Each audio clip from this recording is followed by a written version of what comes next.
Peringatan, tayangan ini mengandung narasi yang berusaha membuka logika dan nalar Anda. Bagi Anda yang tak mempunyai logika, Anda bisa saja merasa baper dan tersinggung. Jika tidak kuat, silakan menutup videonya. Jika kuat, selamat menyaksikan. Banyak orang bertanya pada saya, kenapa sih saya itu sering mengkritik cara beragama orang-orang Islam? Jawaban saya sederhana. Alasan utama saya mengkritik orang-orang Islam adalah karena saya tidak ingin umat Islam terus terbelakang, tertinggal, terpuruk. Jujur deh, dunia Islam itu parah. Penuh konflik, cekcok, bodoh, berantakan, ilmu pengetahuan yang tertinggal. Teknologinya bergantung pada barat, miskin, tidak menghargai HAM, dan seterusnya. Pokoknya parah. Parah. Kalaulah ada negara yang kaya, ya karena memang ditakdirkan Tuhan punya sumber daya alam gratis seperti minyak. Tapi minyak yang mereka miliki suatu saat akan habis. Dan mereka akan kembali mengulang cerita serupa dengan negara-negara Islam lainnya. Tertinggal. Bagi saya, umat Islam terbelakang. Dan keterbelakangan umat Islam itu terjadi karena menurut saya kesalahan cara berpikir banyak orang Islam. Apa itu? Kalau Anda tanya pada saya, jawaban saya adalah karena banyak orang Islam beragama tanpa menggunakan akal. Banyak orang Islam beragama dengan pikiran tertutup, beragama dengan cara yang anti keberagaman dan keterbukaan. Saya tahu banyak aktivis muslim saat ini yang menyerukan bahwa solusi atas keterbelakangan ini adalah menegakkan negara Islam, menerapkan syariah. Orang seperti Felix Xiao misalnya, tahu kan Felix Xiao? Nah, coba saja baca tulisan-tulisannya. Saya misalnya baca buku Khilafah Remake, terbit tahun 2014. Dia bilang kesalahan umat Islam saat ini adalah meninggalkan gagasan negara Islam dan memilih sistem di luar Islam, yaitu negara sekuler. Menurut Felix, di masa kejayaan yang dulu, Islam menerapkan syariah, menerapkan negara Islam, menerapkan khilafah. Begitu khilafah berakhir, dunia Islam terus mengalami keruntuhan yang kata Felix. Dengan demikian, menurut logika Felix, jawaban terhadap ketertinggalan dunia Islam saat ini adalah jelas tegakkan negara Islam, tegakkan khilafah. Logika Felix semacam ini memang sederhana dan seringkali memang terkesan menarik bagi terutama mereka yang tidak mau capek-capek belajar sejarah. Tapi kalau buat saya sih gampang sekali terlihat cacat logika Felix ini. Begini, kalau memang khilafah atau negara Islam atau syariah adalah variabel yang menentukan kemajuan, mengapa dunia barat bisa mencapai kemajuan tanpa hal-hal itu? Buat barat boro-boro menerapkan syariah dan khilafah, percaya pada Islam pun mereka tidak. Bahkan bisa dibilang barat itu maju justru karena mereka sekuler.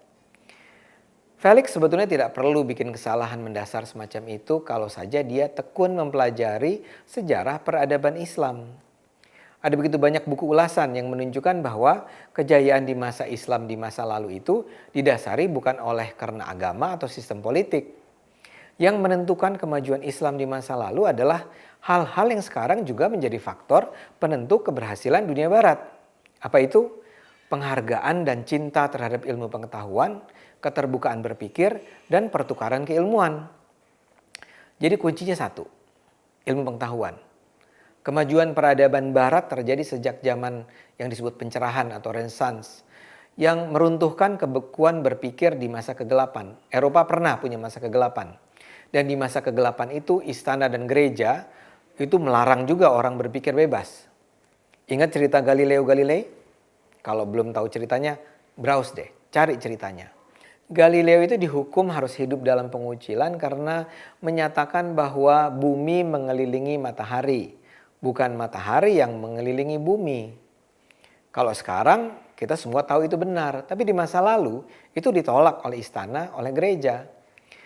Di masa kegelapan barat itu orang tidak boleh melawan apa yang ditetapkan penguasa kerajaan dan gereja. Akibatnya Eropa terbelakang. Eropa kemudian berubah.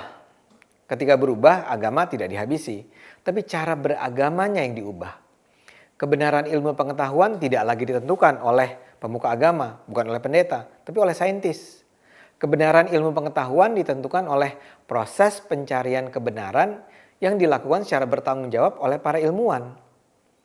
Maka ketika masyarakat tercerahkan, maka masyarakat pun dengan bernafsu mengejar ilmu pengetahuan. Penguasaan ilmu pengetahuan inilah yang melahirkan berbagai revolusi sains dan kemudian lahirnya revolusi industri. Dan ini pada akhirnya, pada gilirannya berdampak pada kemajuan ekonomi. Pengalaman Islam sebenarnya memberi pelajaran serupa. Islam dulu pernah punya masa jaya. Dan Islam di masa jaya itu tumbuh pesat karena para pemuka Islam di masa perkembangan yang jaya itu sangat menghormati keterbukaan dan pengetahuan. Islam itu ingat tumbuh semula di Arab yang tertinggal secara peradaban di masa itu. Orang-orang muslim pertama-tama itu adalah kaum yang hidup dalam budaya padang pasir yang keras, penuh konflik, tidak berorientasi pada sains, bahkan buta huruf. Syukurlah para penguasa Islam kemudian di masa itu belajar bahwa untuk membangun peradaban diperlukan orang-orang pintar dan keterbukaan terhadap ilmu pengetahuan. Ekspansi Islam, perluasan Islam di masa-masa itu menyebabkan Islam kemudian belajar dari warisan kebudayaan Yunani klasik dan warisan peradaban timur dengan percaya diri. Dan itu ironisnya diabaikan oleh Barat di masa itu.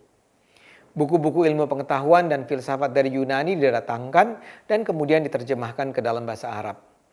Ini semualah yang mendorong lahirnya tradisi akademis yang melahirkan cabang ilmu pengetahuan seperti kedokteran, matematika, optik, geografi, fisika, astronomi, dan sejarah, dan tentu saja filsafat. Pada era kejayaan Islam itu, metode berpikir rasional, ilmiah, dan filosofis berkembang dengan kokoh.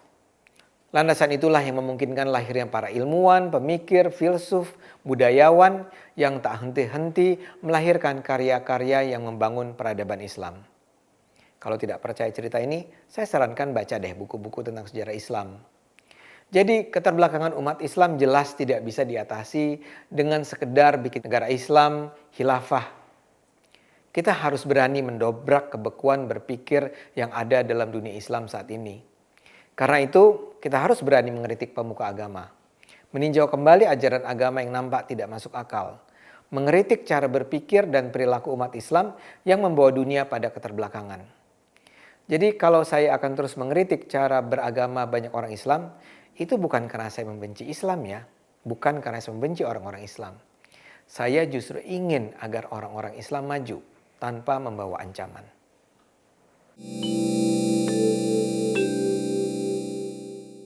Kalau masih punya logika, jangan lupa subscribe, like, share, dan bunyikan loncengnya.